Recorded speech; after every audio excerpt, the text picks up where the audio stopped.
All right, we're going to get started here.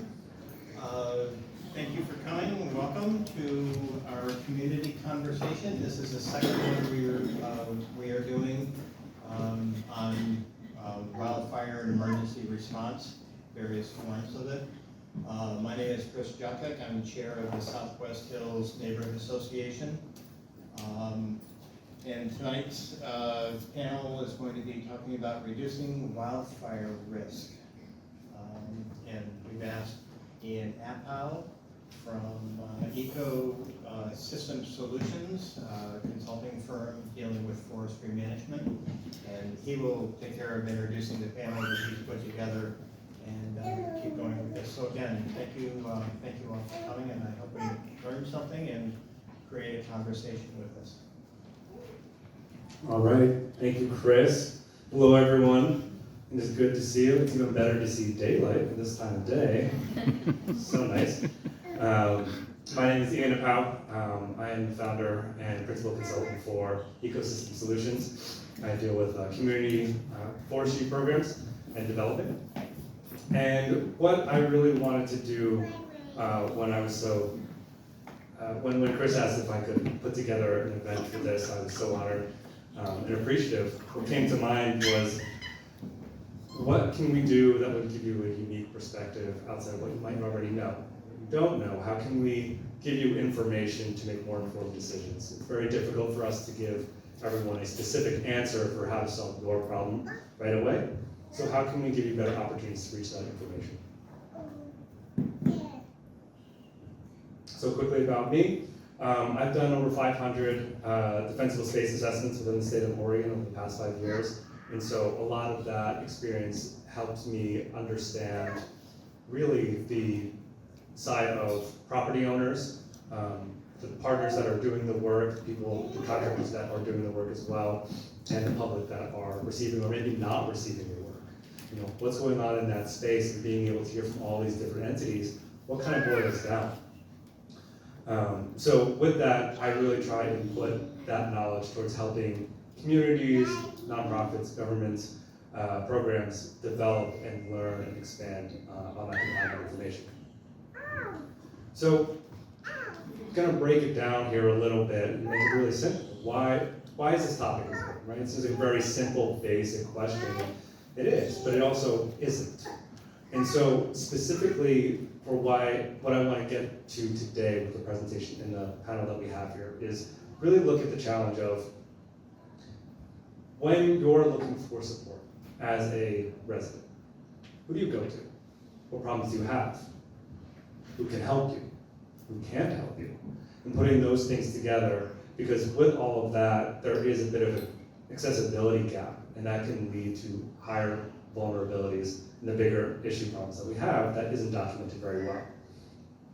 Breakdown in communication, not knowing where to go, only reacting. So looking at preparedness. So the purpose here is to connect you to clear information, more specific information, so you have the right resources to make better decisions. And your decisions aren't as confusing. There's more clarity, and you now know who is in your community that can help you. All of this is to just help with our understanding of preparedness and to really build on not just our skills or maybe our property, but really work on the culture of the South Hills Neighborhood Association. That's how we actually make incremental progress.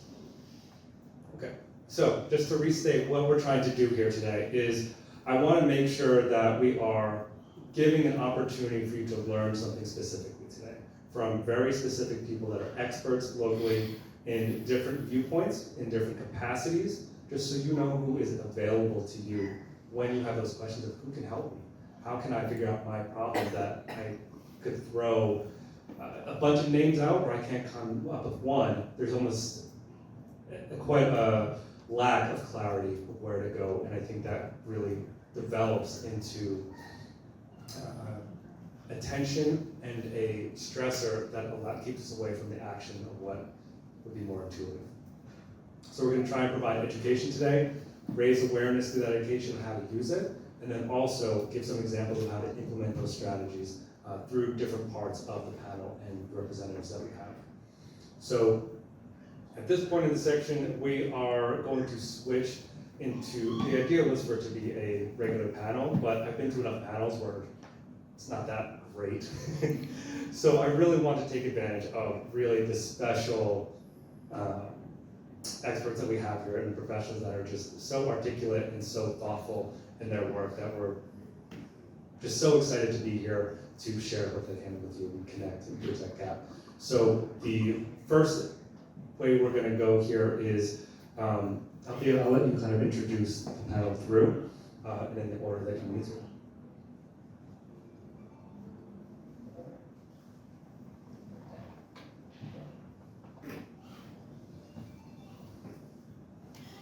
Well, I'll try this without the microphone stand and see how that goes. Yeah, maybe pass that down here. Any more freedom to talk with my hands. You too, huh?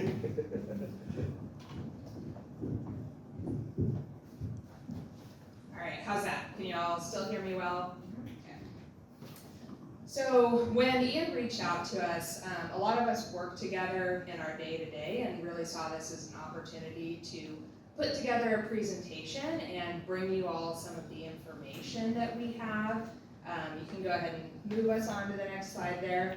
So when we thought about what we wanted to talk about, and pardon we had a little bit of technical issues getting a presentation from different devices on here, so there may be some formatting pieces there. Apologies about that. We can always share a PDF out later if people have questions. So we wanted to start off by giving a little bit of baseline information about wildfire and fire behavior. Then we're going to provide some information about projects that various community partners are doing in our area and what that work looks like. We'll provide some information about emergency preparedness ahead of this wildfire season, and then we'll leave you with a few things that you can do in and around your properties. Go to the next slide. So my name is Althea Sullivan. I am one of the deputy fire marshals with Eugene Springfield Fire, and my specific focus area within Eugene Springfield Fire is wildfire planning and fuels management. Why don't we go ahead and, I'm gonna have everyone introduce themselves at the start of their section so we don't pass this back and forth. So with talking about wildfire, some of this is going to be review, but I really wanted to take the opportunity to set a baseline understanding of fire from kind of the perspective that we have within the fire service itself. So fire for us, that's the fire triangle. We have oxygen, which in a wildfire setting comes from our atmosphere. We have roughly 20% oxygen in our atmosphere. Our heat sources can be a number of different things, which I'll talk about a little bit more. And then fuel in a wildland setting is often brush, it's vegetation, but we also have homes that are in our wildland urban interface, and so those actually can become part of that fuel that we consider from the suppression side if we have a fire that moves into that area. You can go to the next slide. So the types of fire that we talk about, there's generally 4 types of fire. The one that you probably think of when I say wildfire is going to be surface fire. That's the fire that we typically see burning in brush, burning in vegetation, and moving across the landscape. Ground fire is fire that actually burns down under the ground. So when we have trees that burn, often their root systems, that fire will follow that fuel down into the earth, and it can actually stay there for a significant amount of time. We can also see ground fire where we have really heavy debris on the ground itself and can have fire under that.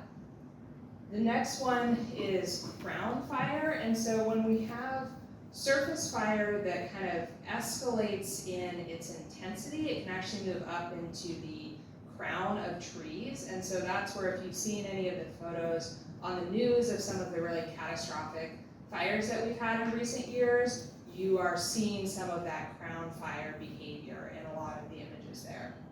And then with crown fire often comes spotting, and so that's one of the things that's a concern for us in our wildland urban interface, where you have a fire that's generating enough heat to actually throw fire out in front of the fire. That can be embers, that can be other burning bits of material that can actually travel a fairly significant distance in front of a fire. So putting that all together into one image, on your left-hand side, that's where you're seeing kind of that low-level surface fire. So that's where a lot of our fires start. We typically have a fire that gets going in small grasses, brush, really fine fuels, and then if we have ladder fuels available, that fire is able to progress up into the tree canopy. And of course, if the conditions are right with enough heat, it's a dry, warm day, then that can start generating that crowning type of fire behavior, and then spotting would kind of come from that. So it's not always that linear progression, but that's generally, when we think about wildfire, how that typically plays out. So causes of fire, when I said we're going to talk about heat from the fire triangle, in the state of Oregon, about 30% of our fires are caused from lightning. Those happen more frequently on the eastern side of the state, where we have more dry lightning, and there's not rain that accompanies that lightning to put it out, but that's where about 30% of our fires are coming from. The other 70%, it's us still. So that's people making choices about when they're burning debris on their property, that's choices with campfires that are being made, and then equipment use. So choosing to mow at 4:30 p.m. on a red flag day in August or September, and then having that start fires. Yeah, next slide. So I mentioned that it's 70% of those fires are still us, and I think you all have probably seen the fire level meter that's been, I call it a meter, I think there's probably a better name for it, but we're going with meter tonight. At the Amazon Trail, I believe there's another one up in our community as well. You've seen them going to different places that you recreate at.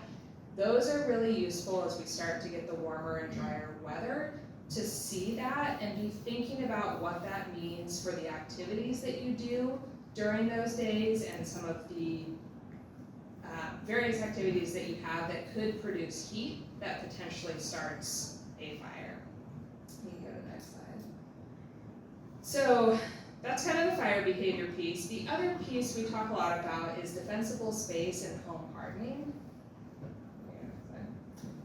So I want to talk a little bit about how homes ignite. And there's kind of three main ways that homes ignite from wildfire. So one of those is embers. So again, in that spotting, really extreme fire weather behavior, those embers can get thrown out ahead of the fire. And then if they can find places to land on a house or land near a house, and there's small, fine materials that can then start a small fire in. So pine needles, leaves, other things like that can start generating enough heat to eventually catch a house on fire. The other thing we can see is surface fire extending to a house. So that would be if there was grass right up to a house or shrubs, that fire then moves to the house and continues to generate heat until the house catches on fire. And then in some of those really catastrophic fires where we have that crown type fire behavior, there can actually be enough heat coming off of those large trees and vegetation that radiant heat can then get to the point where that house would catch on fire. So what does that mean for home hardening and defensible space? This is not the full list of everything, but I just wanted to give kind of the high level of this. I think about it in zones. A lot of the industry thinks about it in zones. Depending on where you get your information from, some of the different measurements in there can be a little bit different.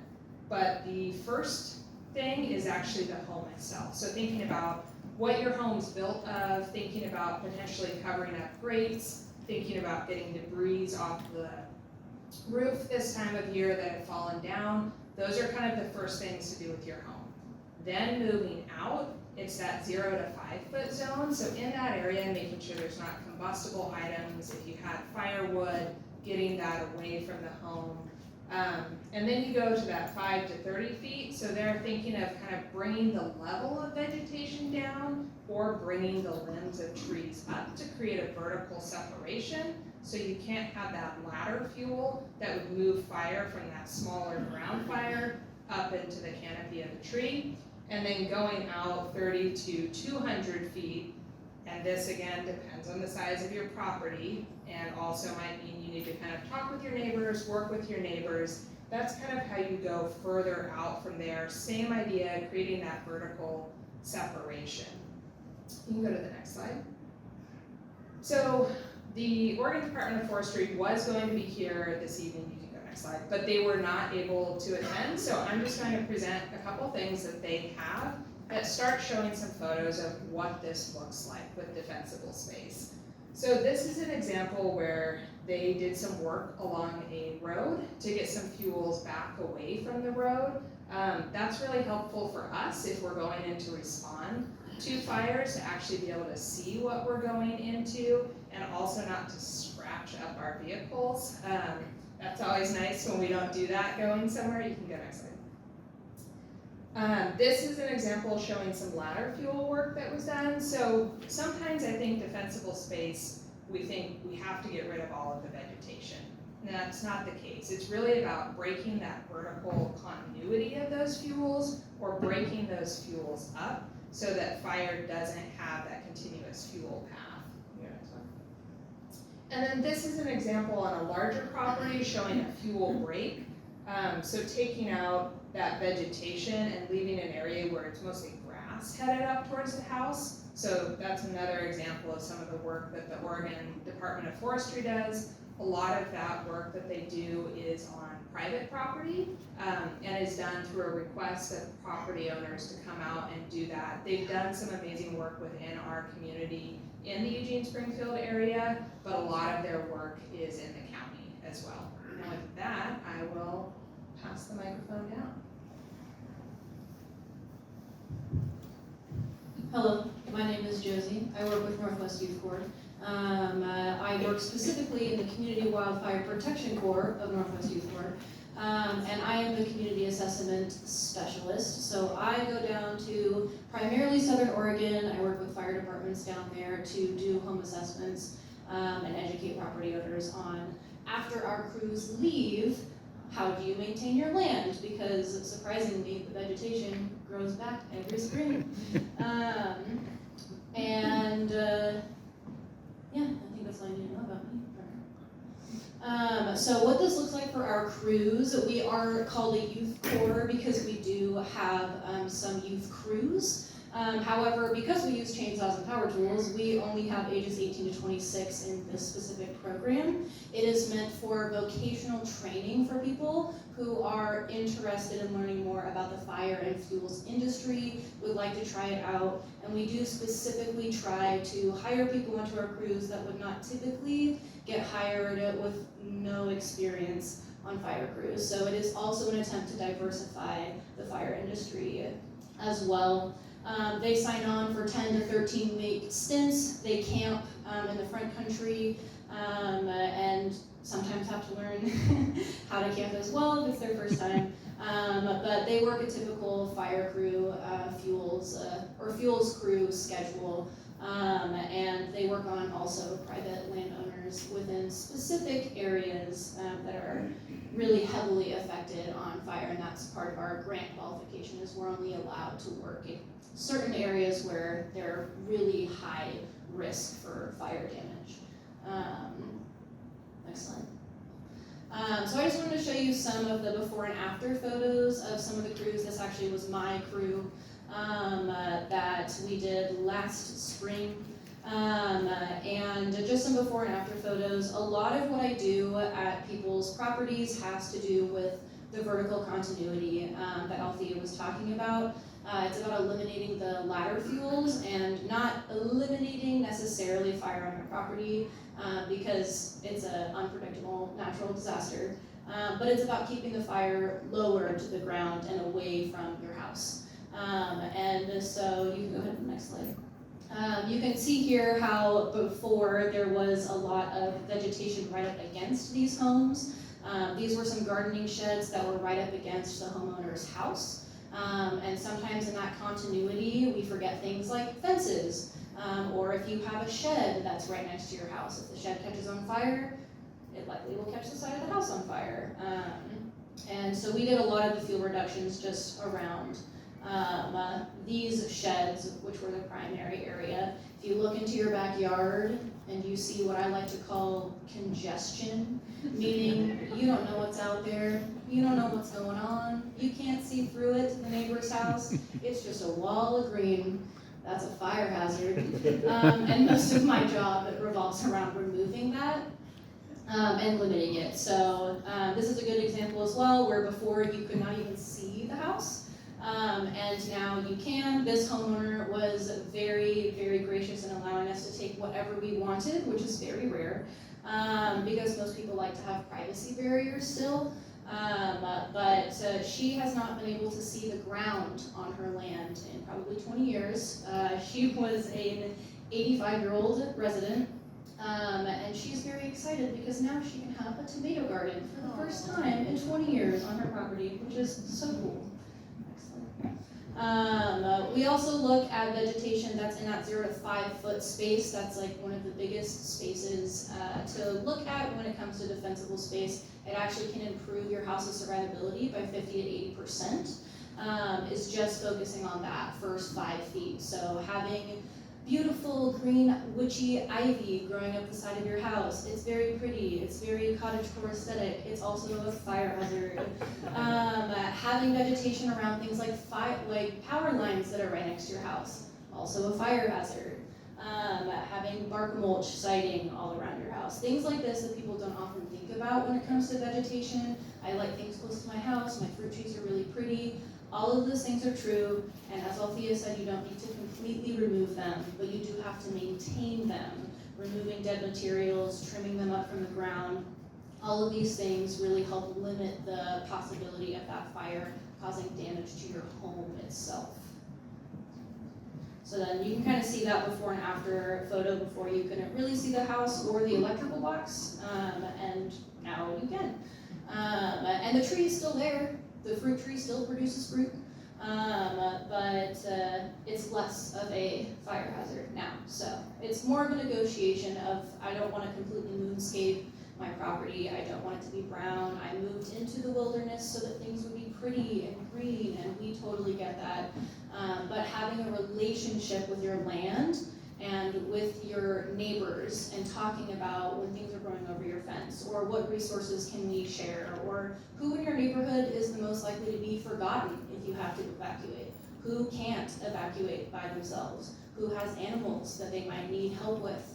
This is also a big issue that I come across with property owners, is that people don't reside within community where they're talking about these things until the fire is here, we're all evacuating, and it's a chaotic mess. So having a relationship with your land, having a relationship with your land and with your neighbors is really, really important, and are probably the 2 biggest points that I'm educating most property owners about. How many assessments have you done? Between January and now, I've probably done 90, maybe 100 assessments.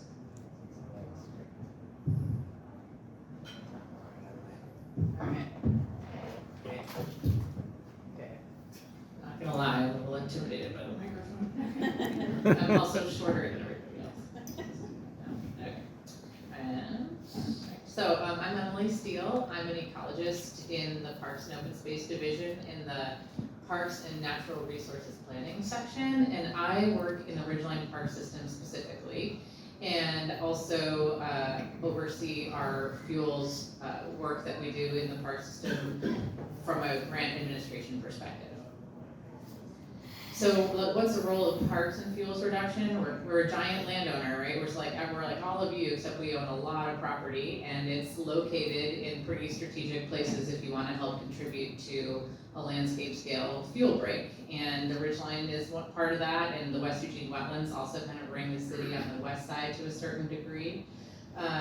And you know, we have all of you as our neighbors. Your houses are there, our kids go to school in the wildland urban interface and places, and parkland is right next to schools and places like that. And we also have a lot of critical infrastructure too, right? We have regional power lines, communication towers, water reservoirs, all of it is like in or adjacent to a lot of our parks. So we have something to contribute from fuels reduction standpoint. Fuels reduction also really benefits our park system, primarily by improving the safety of our parks when we work to reduce the overloaded vegetation, but also in ways that help us as a community. It really opens up a lot of our parks. We have parks that come into our system in a heavily overgrown condition where you can't even walk across, major areas of them. And so by removing those fuels, we're opening it up so that we can do recreational access planning and build trails, and we can easily get in there for maintenance. We also, our fuels reduction work really focuses a lot on overlapping with restoring and enhancing native habitats.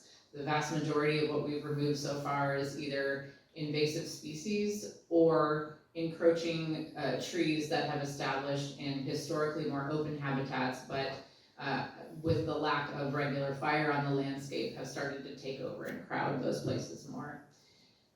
Our fuels reduction program, like we're showing up here tonight, is also a really great way for parks to build relationships with the people that are presenting on this panel and some of the other partners like ODF who aren't here right now. And it's really important. It's sort of like that professional level of community where if there's something that's going to happen, if we all know each other and the response agencies know our parks and how to get into them, they can respond to them better, and it can be more coordinated and hopefully more successful response.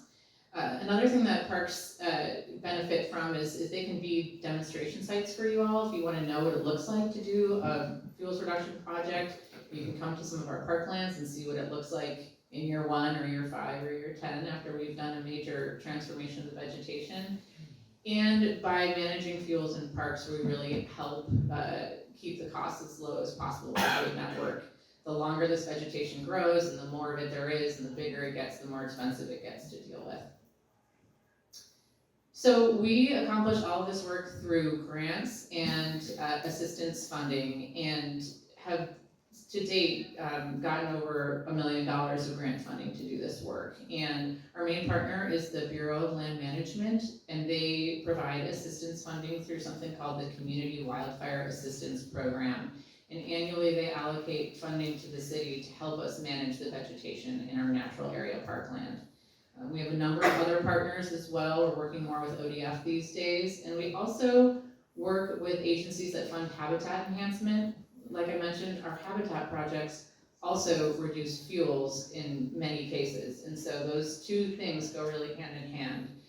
And within the city, in parks and open space, we match that funding with staff time for planning. We have staff on our operations crews who go out and mow fuel breaks around the natural area parks. We have outreach staff who help put out, little snippets of communication about awareness for you all.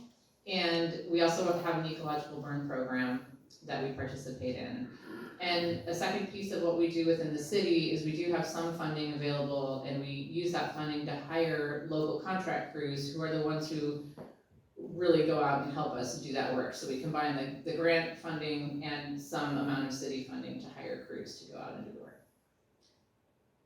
So we've been doing this work since 2007. So far we have done work in 23 natural area parks, and we've covered 950 acres with fuels reduction treatments, and that's about a quarter of all of the natural area park that we have, not all of which needs treatment, right? So each footprint acre though, each place we go, it takes us sometimes up to 3 seasons worth of work before we really get it all the way cleared to a level that we want to have it cleared at, because a lot of our parks are heavily overgrown with vegetation. We work in all different kinds of habitats. We work throughout the park system. And like I mentioned, we really balance our park schools with this work. So we're looking to improve habitat when we're doing that, assist with recreational access, and protect ecosystem functions like water quality protection, pollinator services, things like that. And of course, like our view sheds and our relationship with these parklands that we've all come to love as a member of the Eugene community. This is a map that shows where we've worked so far, and the main point of this map is, so that where we've done the project, I think is orange, yeah, good. The colors are a little different. But you can see most of these sites are in the ridge line, which is up along the southern part of this map. And then moving north, that most northern orange one is Skinner Butte Park in downtown, right by the river there. Our original project area for our grants only included the ridge line and north to the river. And so that's why most of the work we've done has been in those areas so far. And it makes sense, we have a high fuel load in those areas and there's a lot of work to be done, and the highest risk is in those areas. But we do work within the city limits, as you can see, and we've tried really hard to work across the community from west to east so that everyone who is near or around some of these parks benefits from the work that we're doing. Our work falls into these categories you see here. We're working to open up the canopy where it's ecologically appropriate. We work a lot on removing those ladder fuels, so that slide that Althea showed is perfect, and I'm gonna borrow it from her later. But you know, the most of our work focuses around ladder fuels removal, so reducing that vertical continuity of invasive vegetation from the ground up into the canopy, and also that horizontal continuity. We have staff that mow field breaks, as I mentioned. We engage in ecological burning in prairie and savanna habitats, mostly in the West Virginia wetlands, and then we work on follow-up maintenance. These are our most common conditions, or just some examples, I guess, of common conditions that we encounter. And on the left, you can see in the front there, that's a blackberry thicket, right, with some invasive small tree vegetation. And then in the canopy behind it are the oak trees that really were the original vegetation that was there. And really this should be an open understory with grass or low-growing shrubs or a mix of the two. That blackberry thicket is taller than I am, to give you a sense of the scale of this photo. So that's a common condition in our more open, oaky, mixed woodland habitats. And then on the right-hand side, unfortunately, a lot of our parks have been heavily invaded by a shade-tolerant blackberry species, and it climbs over everything, and certain parks that we have are really infested with this blackberry, and that will carry fire as well. Excuse me. So now I'm just gonna run through the techniques we use and a few examples. So we do canopy thinning, and this is an example of some of the equipment we use to just remove the trees that we want to out of an area, and equipment like this can go in and it can actually just reach that arm out and grab the tree that it wants to. It cuts the tree and holds it and pulls it out so that the trees that you want to protect can stay there, and it doesn't have to drive all over a site. So we work really hard to minimize the associated impacts that can come with forestry activities. There's a little picture of soil over there on the right, what the ground looks like, and actually this is great for reducing dense grass thatch that's present in these areas too, so it gives the whole area kind of a reset from a vegetation perspective. Go ahead. And with this, we reduce stand density. So this is a before-after pair of photos, and you can see how much more open the canopy is on the right-hand side. And in this case, we removed a lot of Douglas fir that had grown up into a historic oak woodland. Mastication is my #1 favorite tool. It's very efficient and it can cover a large area, and so for us that really helps us work more quickly towards removing some of this dense vegetation out of our parklands, our natural area parklands. And so it's a skid steer, it's just a little person in a skid steer, and they have rubber tracks on them and a mulching head, and here you can see this one person, the yeoman's job, knocking down a lot of Oregon ash that had encroached on what should be a prairie. So it should be all grass. Historically it was grass. We can see remnant wildflowers and other things in there. And when we have an absence of regular disturbance, the trees can become established. And so you can see a really different fuel type is here than what should be here, both for fuels reasons and for ecological reasons. We use the masticator to remove those ladder fuels. So on the left you can see a large legacy Oregon white oak that has been released. There was hawthorn growing all the way up into the bottom of that tree and all the way around it. And so even if there was a grassy area, right, if a little bit of fire got in there, it's going to carry up that hawthorn and into the oak and get into the canopy, and we don't want to see that happen. And on the right hand side, that's just another example of how we have disrupted the continuity of ladder fuels by removing blackberry and more hawthorn from in between these oak trees. Sometimes we can't use machines, and so then we use people, and so we do a lot of hand cutting. And then sometimes we do some pretty arduous hauling of material. It can be pretty steep in a lot of our parks, and you can't necessarily drive machines on slopes like that. And this is Skinner Butte Park. All these photos are Skinner Butte Park, and everything you see was removed by hand from there. And once these bigger pieces of trees got onto the road, those were picked up with the gravel. But all this material is being hauled and then shipped and removed from the site so that we're reducing the fuel load that is present there. We do piling and burning. A lot of our parks are outside of the city limits, and so where that is true, we can make small piles, and we work with the Oregon Department of Forestry and their smoke management program to burn them in the winter. So we'll cut them, we cover them, and then we burn them in the winter when it's rainy and wet and safe to do so.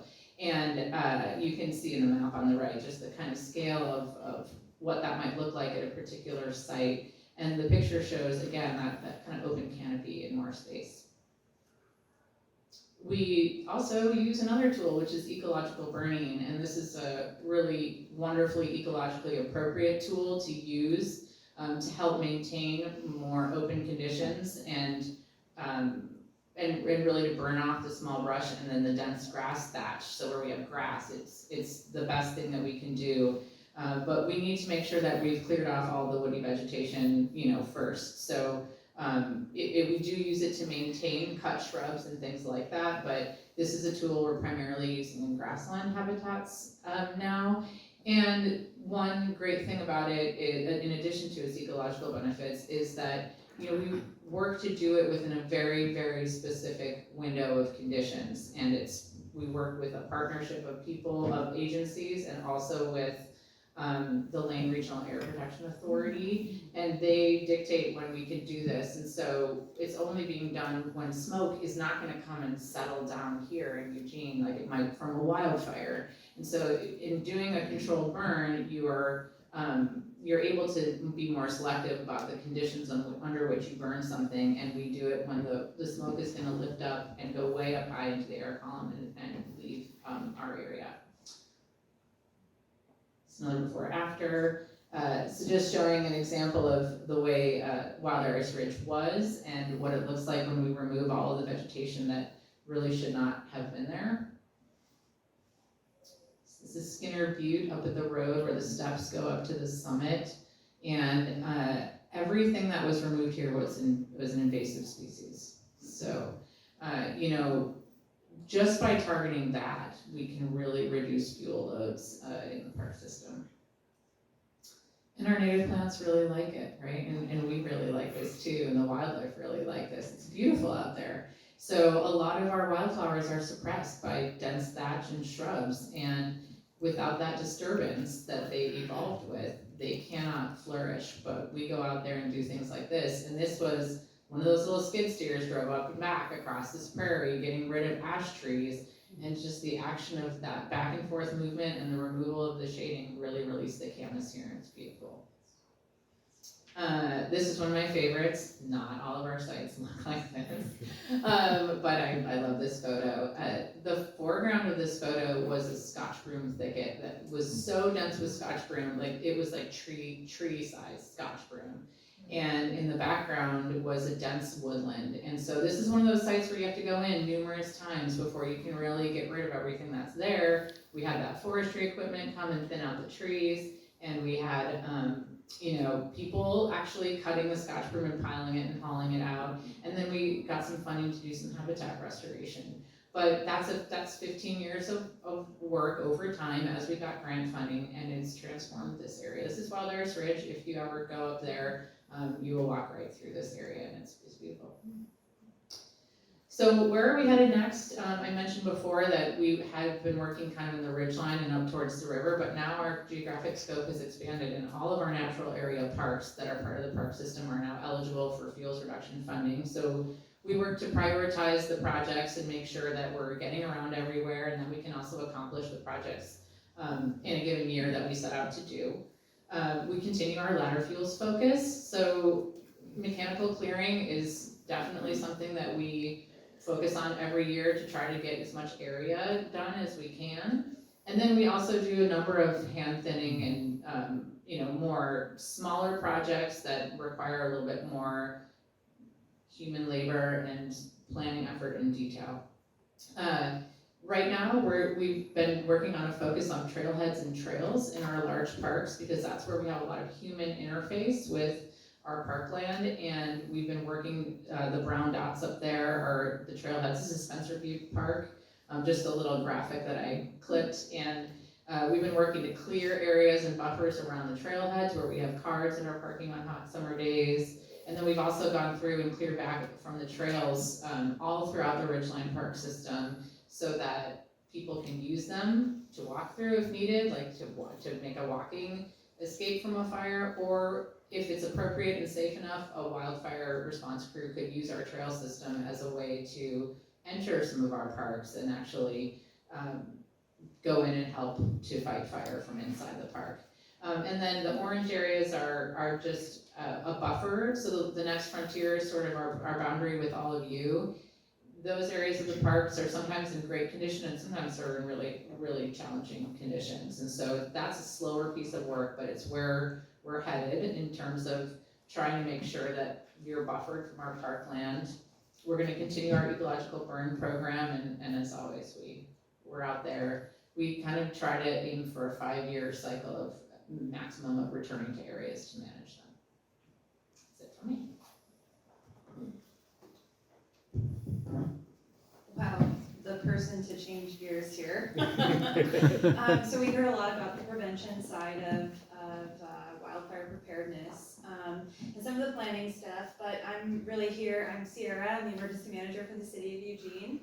I'm really here to talk to you about evacuations and emergency planning that the city does in preparation for fire season and some of these events.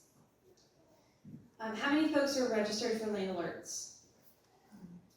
Okay, most folks. If you have a smartphone with you, it will not hurt my feelings. If you want to pull it out and scan that QR code, even if you're not sure if you're registered. So the city of Eugene and Lane County had entered into the same program that the rest of the state, minus one other county, is using last June. So if you signed up more than a year ago, I would double check. We are using a new program that we hold a statewide contract with, an agreement with the state. It is called Everbridge, or what we call lane alerts, and what Oregon calls Oregon alerts. So this is the first thing and the easiest thing you can do to make sure you're prepared and notified if you have an emergency in your area. The good thing about these alerts is that you can register more than one address. So if you have small children that go to school or daycare, if you care for an elderly parent, or you have people in this community or in Lane County, you can register those addresses and you will get the same notifications that they get. So you'll find out if your school is being evacuated, and this is an all hazards tool, it's not just fire. So if we have a police incident at a school and there's a notification sent out using the system, you'll be notified. If we have any kind of activity downtown where folks need to avoid the area, that's also this tool. We also use it to send out evacuation notices. So any kind of information that's pertinent to that incident, we use this as a tool. We work with our county and our dispatch center, as well as our public information officers, to make sure the language that we're using is accessible for folks. So that is the one thing you can do today. Other things that I did want to talk about, not just our emergency alert system, that's kind of funny that it's crossed out. We also have a flash alert we use for media releases, and then NOAA, or the weather alerts. How many folks have a weather app on their smartphone? How many folks know that you get those weather alerts right above your weather reports? Yeah, so if we have some kind of issue with the weather, or maybe a solar storm that might have happened last week, those will show up in that weather app as well. Go ahead. How many folks have heard the Ready, Set, Go, or level 1, 2, 3 evacuations? Okay, yes, so the state of Oregon, we really focus in our, I guess I'm taller than you, sorry. We really focus in our preparedness efforts utilizing this, our Ready, Set, Go. It's plain, simple language that most folks will understand. If you get a notification on your phone, you've never heard this, and it says ready, you're like, what is that? There should be some more information with it. Get set and go, right? We also work with the National Weather Service in emergency management. They send us notifications of any changes to the weather advisories, watches, or warnings. I'm kind of reading off the slide a little bit, but I always mix these up. The advisories are specified and imminent or occurring. Watches, it's favorable for specific kind of weather incidents, so we can hear like a red flag watch. Usually it's a watch before it's a warning or an advisory, and then the warning. So it's specified, we know it's gonna happen, it's imminent or occurring, and then there is threat to life or property. So usually those red flag days, like we were discussing earlier, will come out as a warning. Next slide, please. How many folks have seen these evacuation maps on the Lane County website? Yeah, they're very good tools. So what Lane County has done, and I'm not trying to speak on behalf of them, I'm just very impressed with their work. When they send out these notifications using that Everbridge system, they also upload a map, a public-facing map on their website. I put up here some of the evacuations in the McKenzie area. You can see the red level 3, green level 1s, and that color coding really tells us, like, oh, danger, that's red, yellow is like kind of caution, and then green, we're kind of giving you a heads up, but you're still good right now. The notifications to evacuate, they don't always start with a nice level 1, like, oh, maybe you should think about packing up the car, right? Sometimes it's a level 3 go now. And being ready for that at any moment is really critical. Public safety officials can do door-to-door. How many, just ballpark and you can shout it out, how many neighbors do you think you have like in your area, your immediate area, people exiting and entering in a one-way in, one-way out, or two ways in, two ways out? 30. 30? Okay. 20? 80? Yes, so most folks don't realize this, but when people evacuate, they don't just evacuate in one car. They'll evacuate boats, toy haulers, trailers. They'll evacuate anything that they can take with them that's of value, especially if they have extra time. So if we're thinking about evacuations in neighborhoods where we're expecting a walk and knock from our police department, who's likely responding to the emergency anyways and assisting those with access functional needs or people that might need a little extra help, there are things we can do as folks in the room. I know, I'm looking at all of you, there are things we can do to set us up for success. So if you get that level 1, if you have that luxury, take it seriously. Have totes ready to go, have your important documents ready to go. It is common practice in fire season in Southern Oregon, being from Grants Pass, for folks to have totes in their front rooms all summer long.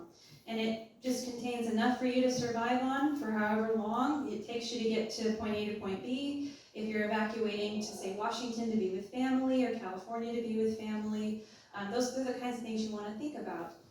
Next slide, please. So preparing for evacuation. Oh, look at me, just slide right in there. All right, so some of the things you can do, obviously sign up for those alerts like I said before, have a communications plan. So who are you going to need to call down? Who's going to pick up your kids if you're across town and their school's being evacuated and you can't leave work? Think about your evacuation routes. How are you getting in and out of your neighborhood? Have you practiced it enough to do it during an emergency when there's high stress, high stakes? And where are you going to go? Are you going to a hotel? Are there going to be hotels? What if it's a game day weekend? U of O football tends to happen during fire season, right? We have to think about all of these things and be ready for it. You should know how to use a fire extinguisher and how to shut off utilities, especially gas lines. How many CERT folks do we have here? 1, 2, 3, 4. Oh, great. So you all know exactly how to use that really fun gas shut-off tool. So find those people afterwards. They can show you how to do it. Have your go kits ready. Like I said, you can have them by the front door, or if you think that's a little excessive, maybe in a temperature-controlled garage. You can prepare your family members that have special needs, so maybe get some extra medications on hand. Go to your pharmacy and say you're going on vacation, and they'll give you a 30-day extra supply, and you just keep that as a rotate your prescriptions in and out. You can practice evacuating the whole family, so the little ones and your pets too. We want to consider them. They might be in high stress, so maybe having kennels for the vehicle that fit in a vehicle. There are all kinds of things you can do for preparedness. Next slide, please. Oh, here's more stuff. Okay, so I talked a little bit about that, but if you want to know kind of an easy way to remember this, it's the 6 Ps. So people, well, 1, people and pets, and then 2 of those prescriptions, like I said. 3, phones, personal computers, anything with technology that you might have a value or that might provide you with documents that you may need if you were to need your home deed or identification. Plastic or your ATM debit cards, and definitely cash, because you never know, you might be evacuating and there might not be power to run credit card machines. Papers and important documents, so any kind of identification, birth certificates, deeds, etc. And then pictures and other irreplaceable memorabilia. And that's what you can do way ahead of time. I mean, it's super nice to see Aunt Ethel's picture on the shelf, but what if that's the only picture you have of her and there is no digital copy? We want to make sure that's safely tucked in with all your emergency preparedness and evacuation supplies. Go ahead, next slide. What to consider when planning. If you're too far away to get back home, or if you care for folks that might be across town, how are you going to get to them? Or do you have someone that can help you? How much time will it take to safely pack up your essential items? Are we gathering them all ahead of time, or are we going to just wait and see what happens and gather them in the moment? Practice how long it will take you to prepare your household to evacuate. So again, if you have little ones that like to run from you, or cats, any kind of animals that may get scared and want to hide, how would you handle that? And then focus on improving to be ready to go at a moment's notice. Will you need assistance in evacuating? Who's going to help you? Can you rely on your neighbors? Do you know each other well enough to feel comfortably like it's hard for me to drive? I need to ride with you. I have my backpack ready to go. And can you take care of them? And the whole basis of our CERT program is that we are taking care of each other. We are a community, and just you folks showing up here tonight shows that. So get to know somebody you might not know that lives next to you, and if they're friendly, maybe start having this conversation. How many folks know what zone you're in? What's your zone? 31. 31, great. All right, I won't pick on anybody else, but if you're curious of what zone you're in, you can scan that QR code just like the Lane County or Lane Alerts, and it'll pull up the Know Your Zone maps. You can find your address and do a search, and your zone should pop up. So what the City of Eugene Emergency Management Program, in partnership with the Eugene Springfield Fire Department, what we've done is we applied for a grant to do some community planning, so our community wildfire protection plan, as well as some evacuation plans.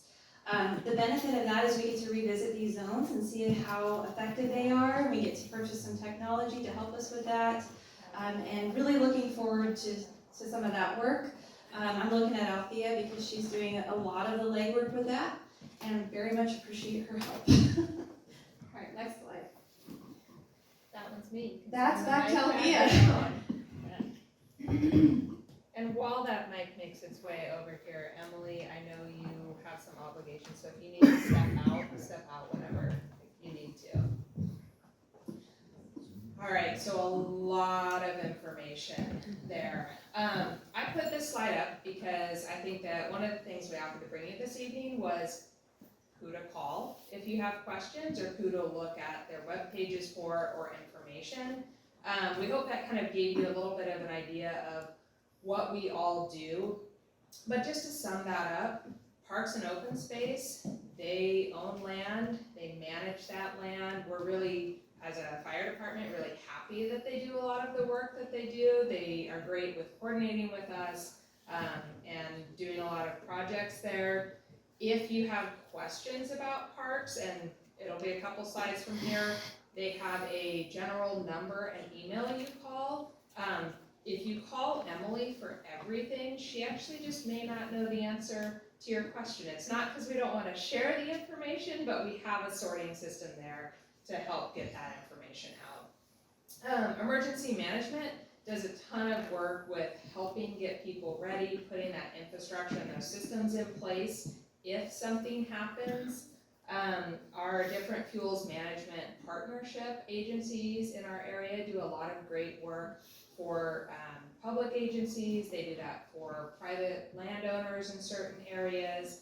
And then as the fire agency, we try and come out and do prevention information, we try and provide education, but we are also the people that would be responding if we did have a fire in the community. We also respond to medical as well.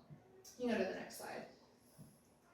So that's kind of what we all do, what we're working on. I wanted to leave you all with a few things this evening about what you can do when you leave here. So out on the table, we left a variety of resources. There's information on defensible space there. There's information about the different levels of evacuation. Inside that one, there's a whole checklist, so you can make a whole evening of it, going through getting yourself ready. There's some cool stickers out there because they're cool and you can put them on things. And then there's some information on grilling as well. But I also summed it up, you know, when you go home tonight or tomorrow or over the weekend, look around your home. Look at that first 5 feet around your home. Look at your home itself, see what's on it. Think about, you know, did you do your cleaning of your gutters this year, of your roof? Have you started to mow your lawn? Have you come up with a different way that you manage your lawn this year? Start thinking about some of those things. It's still pretty green outside, but it was warm today. And we're expecting a warm summer as well.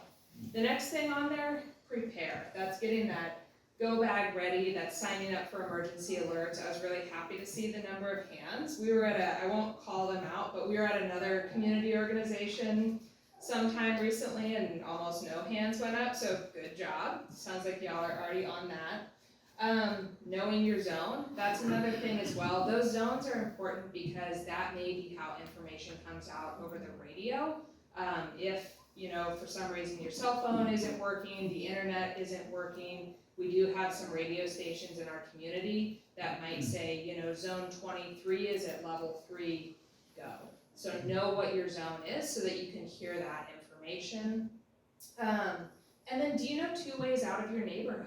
Do you have 2 ways out of your neighborhood? That's something to think about. It's, you know, there's a lot of construction going on right now. One of my ways out of my neighborhood is currently not available to me. So maybe go home a different way than you usually do. Really think about those different options you have there.